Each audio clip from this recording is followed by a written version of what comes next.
तेरा दिल माँ बसीगे, बस रात कान तेरे दिल माँ बसीगे, बाकी मुस्कान तेरा दिल माँ बसीगे, मनवा बसीगे, मनवा बसीगे, प्यार का मेरा मनवा बसीगे। कैसे हो आप सभी लोग? आशा उम्मीद करती हूँ आप सभी लोग बढ़िया होंगे। दोस्तों मैं भी एकदम बढ़िया हूँ। तो दोस्तों आज है भागवत कथा का चौथा दिन। तो चलिए दोस्तों आज कृष्ण जन्म है तो हम भी चलते हैं वहाँ भागवत कथा सुनने के लिए। तो बने रहे ब्लॉग में। ये तीनों लोग कांपते हैं, डरते हैं, और तू है कि मैंने तुझे इतना दंड दिया फिर भी तू मुझसे डरता नहीं है। किस बल तो तुझे भय नहीं लग रहा है? प्रहलाद जी ने कहा मेरे बल का नाम है नारायण। नारायण रूपी बल का मुझे अभिमान है। हिरण्यकश्यप ने कहा अरे कहाँ है तेरा नारायण? प्रहलाद जी ने कहा मेरा नारायण तो सभी जगह है। हिरण्यकश्यप ने सुनते ही कि मेरा शत्रु सब जगह है तुरंत बोल बैठा झूठ क्यों कहता है? अरे वासी यदि सर्वत्र तस्मात् स्तंभ में न दृश्यते। यदि तेरा भगवान वो नारायण मेरा शत्रु सब जगह है इस स्तंभ पे क्यों नहीं दिख रहा है? प्रहलाद जी ने जैसे ही उस लौहमय स्तंभ को देखा गर्जना करते हुए भगवान के दिव्य दर्शन पाए और वंदन किया। बोले हाँ पिताजी मेरा भगवान इस स्तंभ में भी है। और जैसे ही हिरण्यकश्यप ने सुना कि मेरा शत्रु मेरे ही राज्य के इस स्तंभ पे है उसी क्षण हाथ में गदा ली और जैसे ही गदा का प्रहार करना चाहा उस लौह खंभ में आज भक्त के वचन की रक्षा करने के लिए वैशाख शुक्ल पक्ष चतुर्दशी के रूप में भगवान नरसिंह रूप में अवतरित हो जाते हैं। बोले नरसिंह भगवान की। अद्भुत भगवान नरसिंह का रूप कराल दृष्टा करवाल चंचला छुरांत जिह्वा बोल ऐसा अद्भुत रूप भगवान नरसिंह का। छुरा मानो लपलपाती हुई तलवार और छुरी के समान तीखी तलवार की भांति भगवान की जिह्वा। नरसिंह भगवान के कर्ण ऐसे लग रहे हैं मानो जैसे कंदराओं की गुफा हो। दहाड़ी मारते हुए गर्जना करते हुए भगवान नरसिंह ने बलात् हिरण्यकश्यप को अपने आगोश में ले लिया और सीधे दहली में ले जाकर हिरण्यकश्यप से कहा है हिरण्यकश्यप तूने जितने वर मांगे हैं अब उन वरों की पूर्ति होगी। पहला वर तूने मांगा था बाहर मरूंगा ना अंदर मरूंगा दहली में तुझे मारूंगा। तूने दूसरा वर मांगा था ब्रह्मा से ऊपर मरूंगा नीचे मरूंगा बोले अपने जंघाओं में तुझे मारूंगा। तीसरा वर तूने मांगा था अस्त्र से मरूंगा ना शस्त्र से नख रूपी शस्त्र दिखाए बोले इसी से तेरा उद्धार करूंगा। और तूने वर मांगा था कि ब्रह्मा जी की बनाई हुई सृष्टि में मैं किसी से न मरूं। तो ध्यान से सुन ब्रह्मा जी की सृष्टि भी मेरे द्वारा ही हुई है मैं ब्रह्मा जी की सृष्टि से परे हूँ। तूने एक वर मांगा था 12 महीने में 1 महीने में न मरूं। बस इसीलिए मुझे 13वें महीने का इंतजार करना पड़ा। तेरे लिए मैंने अधिक मास पुरुषोत्तम मास का निर्माण किया। पूरे वरों की जब पूर्ति हो गई तब नरसिंह भगवान दहाड़ मारते हुए हिरण्यकश्यप का उद्धार करते हैं। बोले हिरण्यकश्यप मर्दन भगवान की जय, नरसिंह भगवान की जय। अब जब हिरण्यकश्यप का उद्धार भगवान नरसिंह ने किया तो भगवान नरसिंह का क्रोध शांत नहीं हुआ। सारे देवता डर गए भगवान नरसिंह के क्रोध को देखकर। यहाँ तक कि मां लक्ष्मी ने भी जब भगवान का ये अद्भुत रूप देखा भयाक्रांत हो गई कि मैंने तो भगवान का ऐसा कभी दर्शन ही नहीं किया था।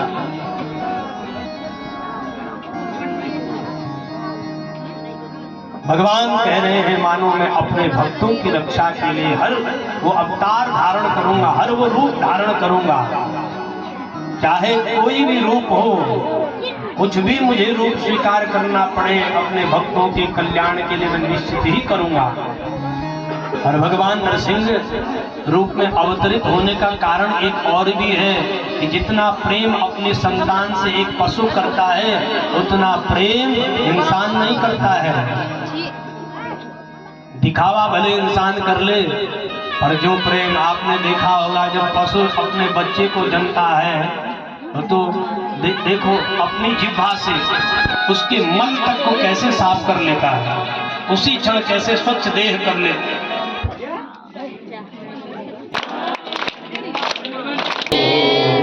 तो अपने संतान से एक पशु करता है उतना इंसान नहीं कर सकता है।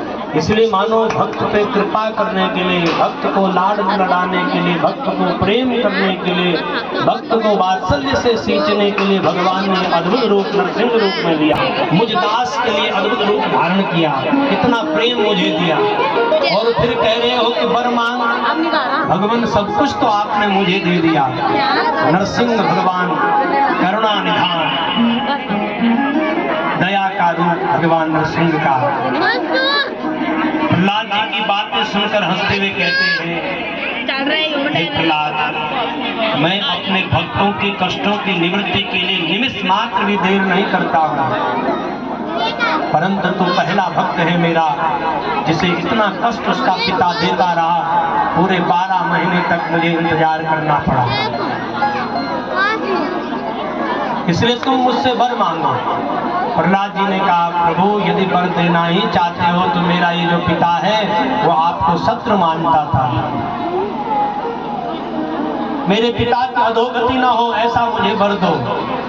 नरसिंह भगवान इतने गदगद हो गए, वरदान दे दिया, हे प्रहलाद, आज से तेरे वंश में जो भी जन्म लेगा वो सब मेरी कृपा पात्र होंगे, वो कभी अधोगति को प्राप्त नहीं होंगे। और जिस वंश में तुझ जैसा पुत्र उत्पन्न हो जाए फिर उस वंश में कोई अधोगति को प्राप्त हो ऐसा हो ही नहीं सकता है। पुत्रवती युवती जग सोही, रघुपति भगत जासु सुत हो। संतान वही श्रेष्ठ है, उसी माँ की कोख धन्य है। वो माँ और वो पिता तब धन्य होते हैं जब उनकी संतान भगवान की भक्त होती है। आज हमारा भाव है कि हमारी संतान माया के भक्त हो तो हम धन्य हैं, करोड़पति बन जाए, अरबपति बन जाए, हम धन्य हैं। और भागवत के महापुण्य में बताया गया है कि धन्य वही है, धनवान वही है जिसके जीवन में भगवान नाम धन है। जो भगवान की भक्ति करने वाली संतान है वही वंश धन्य है, उसी माँ की।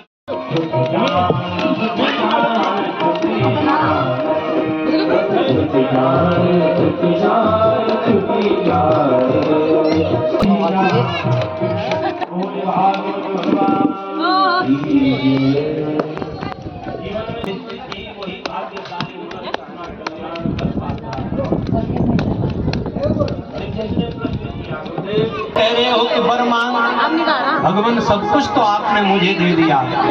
नरसिंह भगवान करुणा निधान, दया का रूप भगवान नरसिंह का। प्रहलाद जी की बातें सुनकर हंसते हुए कहते हैं, हे प्रहलाद, मैं अपने भक्तों के कष्टों की निवृत्ति के लिए निमिष मात्र भी देर नहीं करता हूँ, परंतु तो पहला भक्त है मेरा जिसे इतना कष्ट उसका पिता देता रहा, पूरे 12 महीने तक मुझे इंतजार करना पड़ा। इसलिए तुम मुझसे वर मांगो। प्रहलाद जी ने कहा, प्रभु यदि वर देना ही चाहते हो तो मेरा ये जो पिता है वो आपको शत्रु मानता था, मेरे पिता की अधोगति न हो ऐसा मुझे वर दो। नरसिंह भगवान इतने गदगद हो गए, वरदान दे दिया, हे प्रहलाद, आज से तेरे वंश में जो भी जन्म लेगा वो सब मेरी कृपा पात्र होंगे, वो कभी अधोगति को प्राप्त नहीं होंगे। और जिस वंश में तुझ जैसा पुत्र उत्पन्न हो जाए फिर उस वंश में कोई अधोगति को प्राप्त हो ऐसा हो ही नहीं सकता है। पुत्रवती युवती जग सोही, रघुपति भगत जासु सुत हो। संतान वही श्रेष्ठ है, उसी माँ की कोख धन्य है। वो माँ और वो पिता तब धन्य होते हैं जब उनकी संतान भगवान की भक्त होती है। आज हमारा भाव है कि हमारी संतान माया के भक्त हो तो हम धन्य हैं, करोड़पति बन जाए, अरबपति बन जाए, हम धन्य हैं। और भागवत के महापुण्य में बताया गया है कि धन्य वही है, धनवान वही है जिसके जीवन में भगवान नाम धन है, जो भगवान की भक्ति करने वाले संतान है वही वंश धन्य है। उसी माँ की कोख पवित्र लगी हुई है। प्रहलाद जी महाराज केवल भगवान नाम का ही आश्रय लेकर खड़े रहे। अब तो जैसे एक गरुड़ सर्प को पकड़ लेता है, ठीक वैसे ही रतन दिए हाथ